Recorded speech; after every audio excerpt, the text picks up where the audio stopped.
It was Rico Daniels of Discovery Channel's The Salvation TV show who once said, "It's a sad home that doesn't have a few books knocking around the place," and I couldn't agree with him more.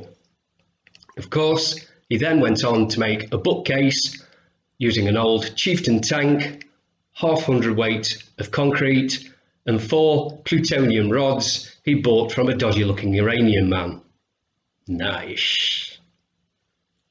Hello, and welcome back to the Adrian Project. I'm Adrian with a face for radio, and on today's episode we're going to have a look through my latest book haul collection. So, cue the music.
Right, so I've made no secret of it in the past. Both Claire and myself absolutely love books. We love reading. So I thought, just for a little change, I'd take you through our latest book haul. Now, I've always one looking out for a bargain. Don't really like paying full price for books myself.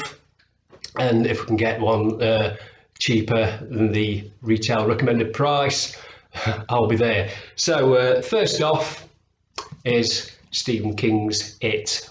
Bought this for Claire. She really is a massive horror fan, loves Stephen King. I love reading Stephen King as well. Now the thing about this book is, for those of you who come from where I live, if you go to the W.H. Smith's in Mansfield, if you go up the stairs, even though it's shut at the minute because of all the corona crap, that's where they do all the bargains in the clearance section. We found this in the clearance section for £2. I thought, having that. So there you go, we've got Stephen King's It, the full book, for £2. Okay, it's paperback, it's not hardback, not too bothered about that, but for £2, keep your eye out. There is bargains to be had. It was brand new, it's not second hand. Of course, that's another thing. I do prefer brand new books, second-hand books myself. And there we go, Stephen King's It for £2. Just put that on the chair because if I put it on the table, the camera will wobble. Next one I got for Claire as well, one of the latest ones by Stephen King, which is The Institute. This is the story about Luke Ellis, a super smart 12-year-old with an exceptional gift. Is the latest in a long line of kids abducted and taken to a secret government facility hidden deep in the forest in Maine. Well, it had to be Maine, didn't it, being Stephen King? I picked this one up from work and it was on the shelf for £3.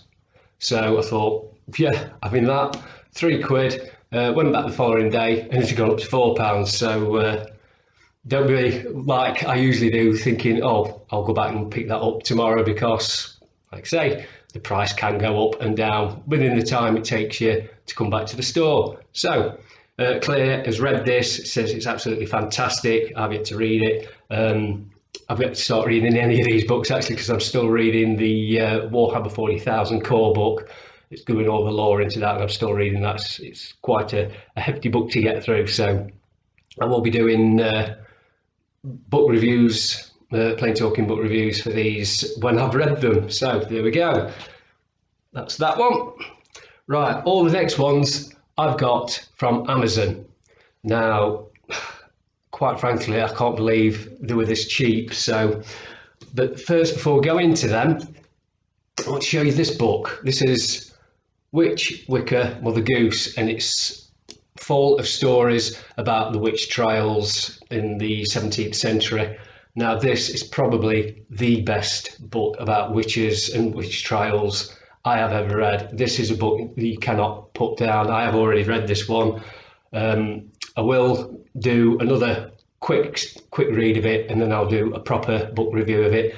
But I went onto Amazon specifically to look for this book, and I found it in the used book section.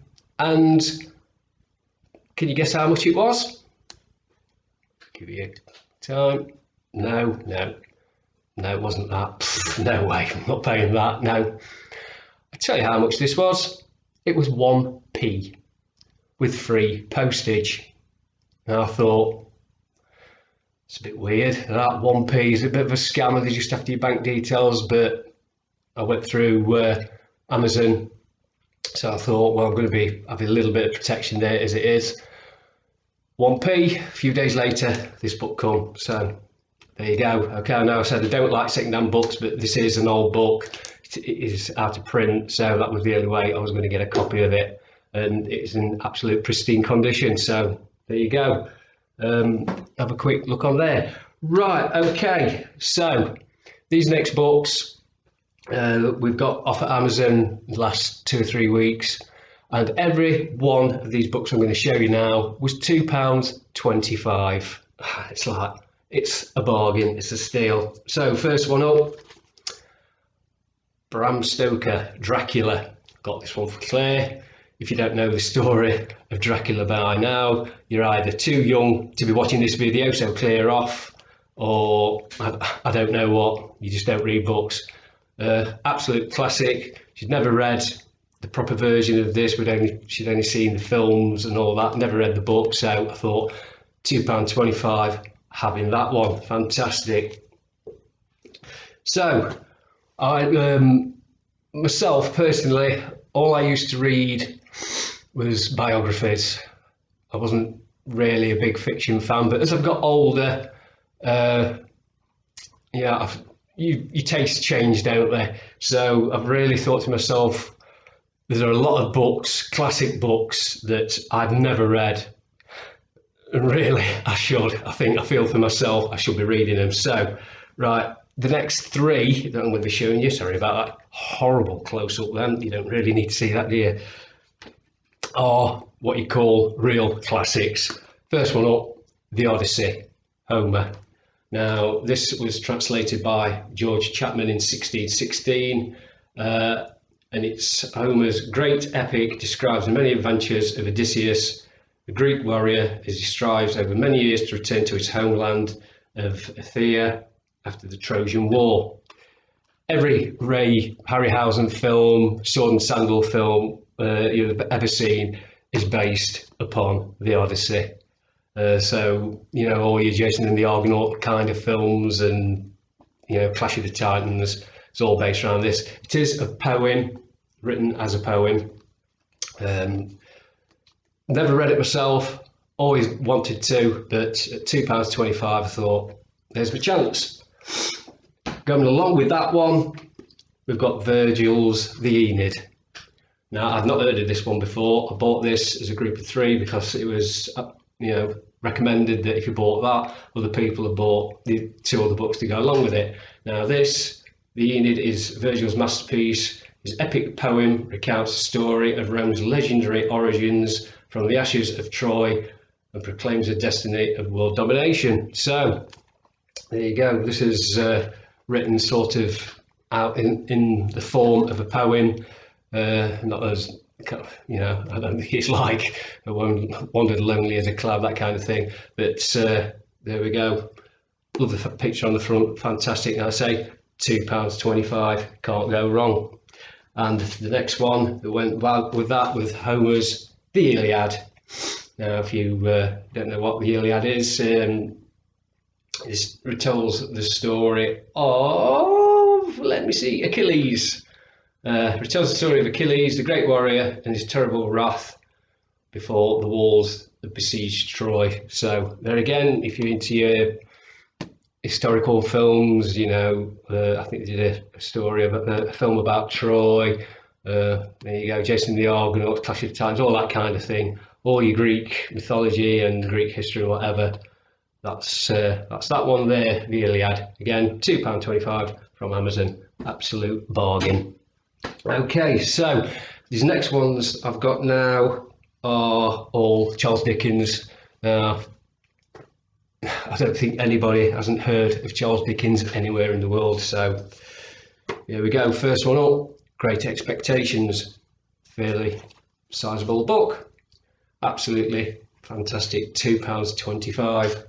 It says on the back, this is considered by many to be Dickens' finest novel. Great Expectations traces the growth of the book's narrator, the orphan Philip Pirrip, also known as Pip, from a boy of shallow dreams to a man with depth and character. So there we go. It's another classic. Like I say, your taste change. It's not wussy to read these books. Broaden your mind. Next one up, Oliver Twist. Good God, if you don't know the story of Oliver Twist, again, you're either too young to be watching my channel, so bugger off, or I don't know, you must be living under a rock. Of course, it's the famous story of Oliver, the boy who asked for more. You think of every downtrodden film story you've seen about child abuse. Really, it's about child abuse. This is where he based a lot of his stories from, what he was seeing in the 19th century, how awful orphans were being treated. Coming to the 20th century, and of course you've got Harry Potter, which almost mirrors this. He was hard done to, and you can see where the origins came from, really. But there again, Oliver Twist from Amazon, £2.25. Awesome. Next one up is a book that I can remember being at my parents' house. It was a hardback, I'm not sure. Could have been a rare edition, I don't know. But it's A Tale of Two Cities. Now this is, it says it's A Tale of Two Cities, written in 1859. Dickens' greatest historical novel, traces the private lives of a group of people caught up in the cataclysm of the French Revolution and the Terror. Now, I love all that period of history, so that will go along with it as well. I've really wanted to read this book for a long while. £2.25 again, having it. Here we go. Next one up is a book I've had previously, and I gave it to stepdaughter Rebecca. She loves reading it, so I thought, no, you keep it, because I can buy another copy of Complete Ghost Stories. This, of course, has got the all-time ultimate Christmas ghost story in A Christmas Carol. It's also got a story that was made into like a short half-hour, 40-minute film by the BBC, when the BBC used to be good back in the 80s. It's called The Signalman. Any of you that's seen that film on the BBC way back then, starred Denham Elliott as the signalman.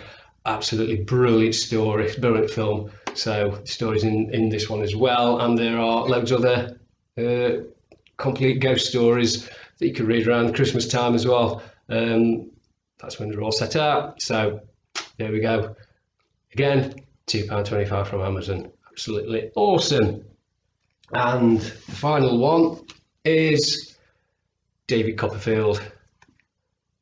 I think that book is £2.25. Of course, it's Dickens wrote of David Copperfield, of all my books, I like this the best. So again, it's another story that if you don't know the story of David Copperfield, then where have you been? This is the one with Miss Havisham in. Anybody who's read the book, seen the film, gone to the play, you'll know who Miss Havisham is. And there we go. But it's an awesome book. I did used to have a copy of this before, and it disappeared. Don't know where that went. And of course, this is a complete unabridged version. That's why it's so thick. As with the other books as well, they're all complete and unabridged. And for £2.25 off at Amazon for a paperback of that size, The Penguin version, I had a look in WH Smith's yesterday, and the Penguin version was £10, I think it was. Same book, paperback, £10. This is the Wordsworth Classics one. That's what you've got to look for on Amazon. I forgot to mention, look for Wordsworth Classics, and you'll find these books cheaper than what other publishers are doing them at. I think what these were initially made for was for schools and students, because there are a lot of notes in the front and the back, because that's another thing. If you're like me, you like to read the preface and the introduction. It tells you, don't read the introduction, start and read the book first, because there are a lot of details put into the introduction that give away a lot of the plot and all the characters and everything. Because like I say, these were originally made for students who were studying for their English A levels or whatever. There's got a lot of notes in the back of these books as well. You've got appendixes, so you'll be reading a sentence, and at the end of the sentence you'll have a little number 69 or something, so you'll go on to 69, and it tells you where the character originated from when Charles Dickens wrote it. But like I say, that's all for students who are doing, like I say, the thesis, the O levels, GCSEs, whatever. But it's not going to ruin the book. You're still getting the full book, you're still getting the full story, and like I say, £2.25 from Amazon. Okay, and for the final book, this book I picked up yesterday, and like I say, I'm always keeping an eye out for a bargain. And this one is called Anna Amalia, Grand Duchess, patron of Goethe and Schiller. I hope I've said that right. Again, this has got a GBP price of £16.99. I didn't pay £16.99 for it. I got it from a pound. I got it from the pound shop. Yeah, have a look on the pound shop. They're down where the DVDs are. And you've got tons and tons of books as well. Nothing that caught my eye in the local one, but they're always getting new stock in all the time. Love history, love 17th, 18th, 19th century history as well. I'll just give you a quick read at the back. It says, in 1756, Anna Amalia, the 19-year-old princess of the House of Brunswick, was married to Constantine, the young Duke of the minor Duchy of Saxe-Weimar-Eisenach, I think that is. She bore Constantine 2 sons, but only 3 years after their marriage, he died, leaving the young and inexperienced girl as regent. Anna Amalia battled against court intrigues and financial pressures, but succeeded in holding the estates together for her eldest son, Carl August. Through times of famine and distress, she succeeded in building a centre of culture and of excellence, conjuring men of letters and learning to her tiny court. So, seems a similar story. This is actually it's a history book. This isn't fiction. This is a history book. This there was a film out. Something. Oh, I can't remember the name of it now. Was it something about a Lady W or something? Something like that. I can't remember. It was set in these times where she was battling against how it was in these days. It was everything male, and women were just there to be seen and shut up, put up and shut up, wasn't it really? But every now and again there was a strong-willed woman that rose to the top, managed to battle all the odds, and I've never heard of her, so this is going to be a fascinating read. Looking forward to reading this, and like I say, as soon as I've read it, I will do a plain talking review of the book and let you know what my thoughts are of it. So there you go. That is our book haul, our latest book haul. Like I say, you go onto Amazon. You can pick up some really good deals there, as always. You can, of course, get your second-hand books from charity shops, but I don't know about you, but especially around here, charity shops seem to be getting a little bit expensive. I've been into charity shops around my area, and they'll be asking £5-6 for a book that looks like next door's dog's chewed on it. It's like, okay, you're trying to raise money for charity, but it's a bit, a bit steep. You're not going to get people buying it like that. But there you go. That's just my little grumble on there. So there we go for this video. That was our latest book haul. If you've been reading any of these books, just a little, just a little PS on the end. If you've read any of these books at all, please let me know in the comments what you thought about them. Did you like them? Do you think it was a bit hard going? Was it great? Just let me know. All nice comments on the comments thing at the bottom. So I'm waffling now. So I'm going to go away and read a book. Bye. And that's the end of yet another episode. I hope you all enjoyed that one. If you did, and you haven't done so already, could you please remember to subscribe to my channel. At the moment, I'm aiming to get 1,000 subscribers. And as soon as I hit that 1,000th subscriber mark, I will donate at least £20 to Macmillan Nurses here in the UK. For those of you living outside of the UK and you don't know who the Macmillan Nurses are, they are there to help everyone with cancer live life as fully as they can, providing physical, financial and emotional support. I myself have had their services firsthand and I can tell you they are exceptional. A lot of the time they do have to rely on public donations, so if you'd like to find out more about Macmillan Nurses, or in fact give a little donation yourself, then please visit www.macmillan.org.uk. Okay, I'd like to thank you all again for watching. It's very much appreciated. Don't forget, you can still follow me on Facebook and on Twitter if that's going to be easy for you. And here's to seeing you all again on the next episode of the Adrian Bow Project.